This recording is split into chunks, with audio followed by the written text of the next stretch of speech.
আওয়ামী লীগ নেতার বাসা থেকে একের পর এক বের করা হয় ছাত্রদের মরদেহ। তাদের মধ্যে বেশিরভাগের শরীর পুড়ে গেছে, ফলে অনেককে শনাক্ত করা সম্ভব হয়নি। যাদের শনাক্ত করা গেছে তাদের কেউ ছাত্রদলের কর্মী, আবার কেউ বিভিন্ন শিক্ষা প্রতিষ্ঠানের শিক্ষার্থী। ৫ আগস্ট রাত ২:৩০টার দিকে সেনাবাহিনীর সদস্যদের উপস্থিতিতে ফায়ার সার্ভিসের সদস্যরা পুড়ে যাওয়া ভবনে তল্লাশি চালান। এরপর ৬ জনের লাশ দেখতে পান তারা। এর মধ্যে একজনের পুরো শরীর পুড়ে যাওয়ায় তার পরিচয় শনাক্ত করা সম্ভব হয়নি। তবে বাকি ৫ জনের লাশ শনাক্ত করায় ময়নাতদন্ত শেষে সোমবার দুপুরে তা পরিবারের কাছে হস্তান্তর করা হয়। জানা গেছে, লালমনিরহাট জেলা আওয়ামী লীগের যুগ্ম সাধারণ সম্পাদক সাখাওয়াত হোসেন সুমনের আলিশান বাড়িতে আগুন দেয় দুর্বৃত্তরা। পুড়ে যাওয়া ভবন থেকে মধ্যরাতে ৬ জনের লাশ উদ্ধার করা হয়। শেখ হাসিনার পদত্যাগের খবরের বিজয় মিছিলের পর থেকে ওই ৬ শিক্ষার্থীকে খুঁজে পাওয়া যাচ্ছিল না। পরে খবর পেয়ে তারা মঙ্গলবার সকালে হাসপাতালের মর্গে গিয়ে বিভিন্ন আলামত দেখে আগুনে পুড়ে যাওয়া ৫ শিক্ষার্থীর পরিচয় শনাক্ত করেন। কিন্তু তারা কিভাবে সেখানে গেলেন, কিভাবে সেখানে একসাথে মারা গেলেন, কি হয়েছিল তাদের সাথে, কারা আটক করেছিল তাদের, এমন প্রশ্ন নিহতদের স্বজনদের।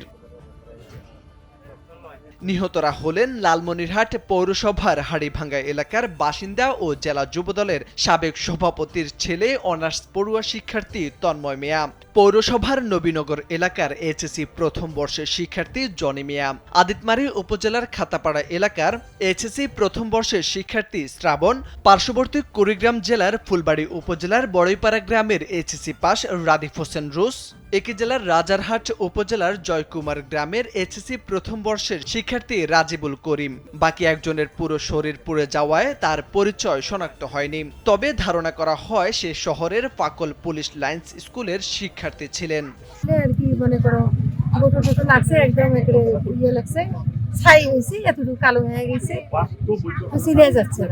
আমার ভাতিজা লালমনিরহাটে এসে লেখাপড়া করে, সে এসএসসি পাস করছে, এই ফাইনাল ইয়ার, সে আগুনে পুড়ে মারা যায়। তাকে আমরা শনাক্ত করি। মেডিকেল কলেজে নাকি চান্স পাইছিল, ভালো স্টুডেন্ট ছিল। তা ওরা ৬ জন নাকি ছিল উপরে, ৩ তলার উপরে।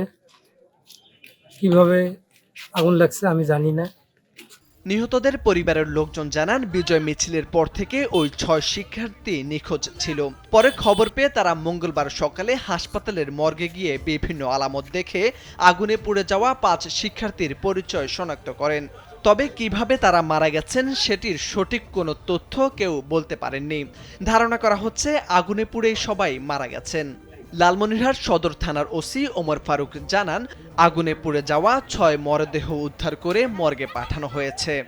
ওইটা তো যে যার যার লাশ তারা নিয়ে যাচ্ছে, করা হয়েছে, ওগুলো নিয়ে যাচ্ছে লাশ।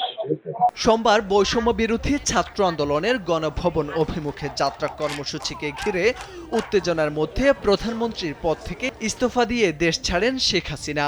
তারপরে সারা দেশে তৈরি হয় উদ্ভূত পরিস্থিতি। মোরশেদ আলম, কালবেলা।